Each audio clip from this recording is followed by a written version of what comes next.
الحمدللہ رب العالمین والصلاة والسلام علی نبینا محمد وعلی آلہ وصحبہ اجمعین، اما بعد۔ دیکھیں، جہیز لینے کا سب سے بڑا اسباب عورت خود ہے۔ عورتیں ہی جہیز کی ڈیمانڈ کرتی ہیں، آپ سمجھ لیں، عورتوں ہی خود ہی اس کی ذمہ دار جہیز عام ہونے کی، کیونکہ ان کی ڈیمانڈ ہوتی ہے، یہ لینا بھی چاہتی ہیں بیٹوں کا، بیٹیوں کا زبردستی دینا بھی چاہتی ہیں۔ تو اس لیے عورتوں کو بھی صبر شکر بتانے کی ضرورت ہے۔ اگر دین پہ وہ چلتی ہیں، جہیز نہیں لیتی، سنت کو آگے رکھتی ہیں، تو باتیں تو سننی پڑیں گی۔ تو وہ باتیں اتنی بھی نہیں ہے کہ وہ باتیں سن لیں، بات بھی انسان نہ سن سکے دین کی خاطر۔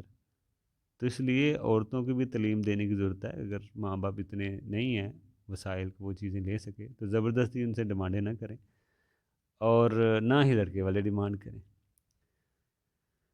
بلکہ بعض تو اپنے شوہروں کو مجبور کرتی ہیں، لوگوں کی کہانیاں سنا کر، فلاں نے اتنا جہیز دیا اپنی بیٹی کو، ہم نے بھی دینا ہے بیٹی کو۔ عورتیں خود اپنے شوہر کو مجبور کرتی ہیں اس پہ، حالانکہ شوہر نہیں چاہتا، اس کے نہ طاقت ہے، وہ اس کو قرض لینے پہ مجبور کریں گی، سب کچھ کرنا ہے۔ عورتیں خود یہ ظلم کو بڑھاوا دے رہی ہیں۔ اس میں عورتوں نے زیادہ کام خراب کیا ہے، بلکہ عورتوں کو اس کو ختم کریں، ٹھیک ہے نا، اور نہ کہ اس کو فروغ دیں، ختم کریں اس کو۔ بلکہ بعض اوقات بہت جہیز دیا ہوتا ہے، پھر بھی طلاقیں ہو جاتی ہے۔ یہ ضروری نہیں کہ آپ نے جہیز دینا ہے تو آپ کا معاملہ بڑا سیٹ چلنا ہے۔ ہو سکتا ہے کہ آپ بیوی بیٹی کو، اپنی بیٹی کو جہیز دیں، سب کچھ دیں، تو پھر بھی طلاق ہو جائے، یہ ہو سکتا ہے۔ اب یہ نہیں ہے کہ جہیز دیا ہے تو طلاق ہونی نہیں ہے، ہوگی نہیں، ایسے نہیں ہے، ہو بھی سکتی ہے۔ تو اس لیے یہ نہ سمجھیں کہ جہیز دیں گے تو بچی کا گھر، اکثر لوگوں کے گھر ٹوٹ جاتے ہیں، جہیز دیا بھی ہوتا ہے۔ تو اس لیے چلنا ہوگا تو آپ نہ بھی دیں گے تو وہ چلے گا۔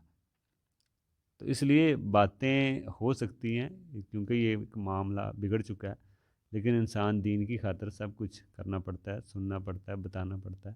اگر انسان خود عمل کرے گا تو آگے کسی کو بتائے گا نا۔ تو یہ ایک ایسی بیماری ہے جہیز، ایک لعنت ہے جو کہ حرام ہے، جو نہیں ہونی چاہیے ہمارے معاشرے میں۔ ہر کسی کو اس کو ختم کرنے کی کوشش کرنی چاہیے۔ اسی طرح دوسری وجہ جہیز دینے کی، دینداری لڑکے میں نہیں دیکھتے۔ دنیا دار تو جہیز مانگیں گے نا، جب آپ دینداری دیکھیں گے نہیں رشتے میں، لڑکی کے لیے، لڑکے کے لیے، تو پھر جہیز دینا لینا پڑ سکتا ہے، کیونکہ وہ جہیز کی ڈیمانڈ کریں گے۔ لڑکی کی آپ شادی کر رہے ہیں، لڑکے دیندار نہیں ہیں، تو کیا وہ ڈیمانڈ نہیں کریں گے؟ وہ تو دنیا داری نبھائیں گے، سب رسمیں نبھائیں گے، ان کے ساتھ چلنا پڑے گا۔ دیندار دیکھیں گے تو وہ ان چیزوں کو سمجھیں گے کہ جہیز تو واقعی نہیں ہے، یہ ہم نے خود ہی ایک ظلم رکھا ہوا ہے معاشرے میں، اس کو بڑھاوا دے رہے ہیں، تو وہ سمجھیں گے، دینداری سمجھے گا نا، دینداری دیکھیں گے تو دیندار سمجھے گا۔ اور اس کے لیے یہ بھی ہے کہ آپ اپنے بچوں کو بھی دیندار بنائیں۔ دینداری آپ کیسے دیکھیں گے جب بچے ہی آپ کے دیندار نہیں بنے؟ تو کون دیندار آپ سے کرے گا؟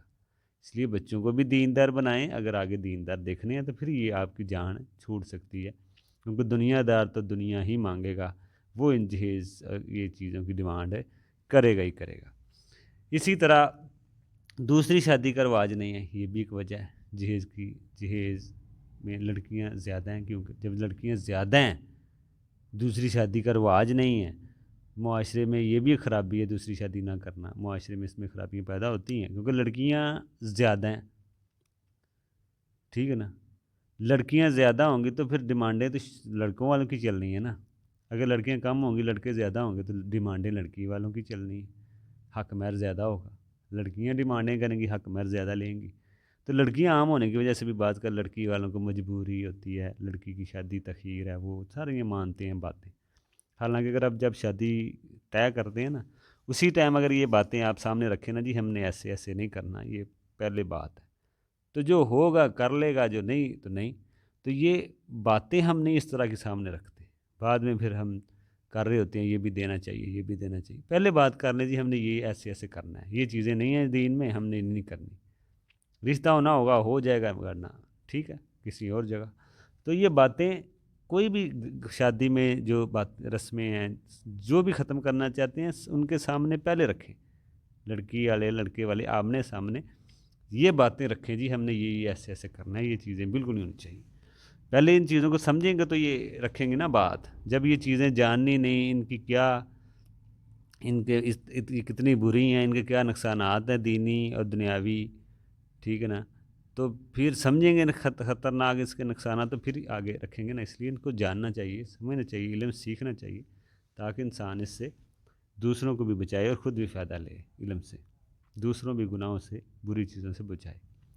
دوسری دیکھیں، دوسری شادی میں جہیز نہیں سمجھا جائے، نہیں لیا جاتا۔ آپ اکثر دیکھتے ہیں پتہ ہی نہیں ہوتا ہی نہیں ہے، کیونکہ دوسری شادی میں تو آپ یہ چیزیں نہیں دیکھیں گے، اتنا جہیز، اتنی بڑی شادی، پہلی میں یہ سارا مسئلہ ہوتا ہے، دوسری میں نہیں ہوتا۔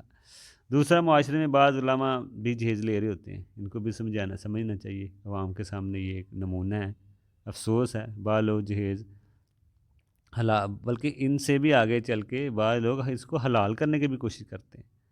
یہ بھی ایک غلطی چیز ہے کہ جہیز جو چیز ہے ہی نہیں آپ اس کو حلال کرنے کے چکر میں پڑے ہوئے ہیں، اور علماء کو بھی چاہیے یہ خود نہ لیں، اپنے بیٹی بیٹوں کو نہ دیں، اور اس پہ بات بھی کریں خطبہ، جمعہ کے خطبے میں، اور جب بھی کہیں پہ اجلاس ہو اس پہ زیادہ سے زیادہ بات کریں تاکہ لوگ اس کو برا سمجھیں۔